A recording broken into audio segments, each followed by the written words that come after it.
The third vulnerability in the OWASP top 10 for LLMs is supply chain. OWASP says LLM supply chains are susceptible to various vulnerabilities, which can affect the integrity of training data, models, and deployment platforms, especially if they have been manipulated through tampering or poisoning attacks.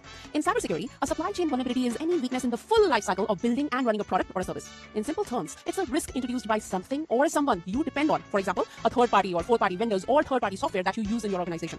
Take the SolarWinds cyber attack, for example, which happened in 2020.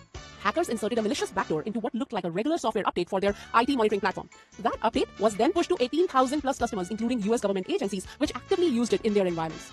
And just like that, without directly attacking those customers, the attackers gained secret access to thousands of networks and environments. It was a wake-up call that even if you are doing everything right in your own environment, a single weak link in your supply chain can put your entire organization at risk. The same is true for AI lifecycle. So let's break it down. At the first level of data collection, this is where raw data is gathered to train the models. If attackers inject false or biased content at this stage, which is a tactic known as data poisoning, the model learns the wrong lessons from the start itself and may lead to incorrect, biased, or unsafe behavior once it is being used. Then number 2 is model sourcing. Many teams do not build large language models right from scratch. They use either open source or third-party models, which can have hidden backdoors, consisting of malicious code or triggers waiting to be activated later. It's like buying a pre-built house and discovering someone has hid a secret passage into your living room. Then third is machine learning operations, MLOps. This is where models are trained, tested, and updated, often using automated CI or CD pipelines, continuous integration and continuous delivery.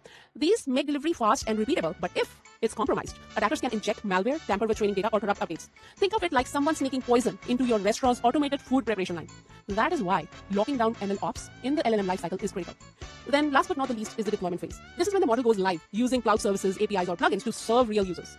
If there are misconfigurations during deployment, they are like leaving a window open in a secure building. Attackers can exploit those gaps created by these misconfigurations to steal data, crash systems, or introduce malware into your environment. So every step in the lifecycle, from data to deployment, is vulnerable.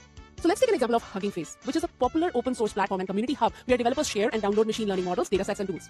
It is surely collaborative and fast, but open access to these platforms can also mean risks for your organization. For example, a security company, JFrog, found a malicious pickle file on Hugging Face. Actually, they found several of those. Pickle files are used to store LLM models for reuse because running them takes a lot of bandwidth. But they are also executables. They can run code when opened. This particular malicious file which JFrog found contained a reverse shell, giving attackers remote access.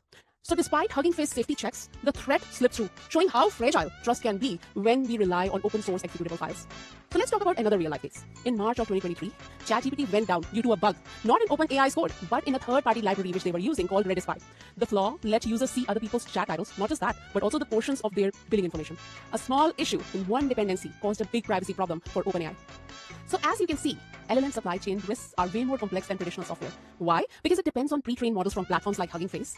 It also depends on open source libraries that might carry bugs, as well as adapters that could hide malware and machine learning operation pipelines that can be compromised. And on top of that, it's everything under the hood, the cloud services like AWS or Azure that expand your attack surface. So together, these create a broader attack surface that teams inherit when they rely on these tools to move quickly with AI adoption. Supply chain risk in AI is not just about code. Just remember that. It's about the trust. And once that trust breaks, the ripple effects can be devastating. In the next video, we will look at ways to defend against these supply chain risks and build safer, more resilient LLM systems.